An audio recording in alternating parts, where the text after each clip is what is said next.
Сейчас читала статью, британские ученые выяснили, что чихание – это маленький оргазм. Вот настолько британским ученым нехер делать.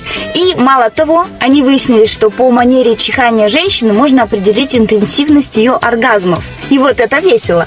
То есть получается, если ваша баба чихает как котенок, тебя... то она и кончает так же. Непонятно, то ли кончила, то ли чихнула. Вот такая фигня. Самые везучие бабы, конечно, которые чихают как крокодилы, которые... И там слюна, там сопля повисла на потолке. Вот они везучие. Невезучие бабы, которые чихают, типа... перехотела. Вот не везет им, честно, пожалейте их. Но самые, сука, бесячие бабы, которые чихают по 20 раз подряд. Я вчера еду в трамвае, и она реально 20 раз подряд чихает. И я думаю, ты перед кем вы делаешь? Ты перед кондуктором, перед водителем. Передайте проезд. Серьезно, перед кем, блин? Скромнее будьте. Вот и все.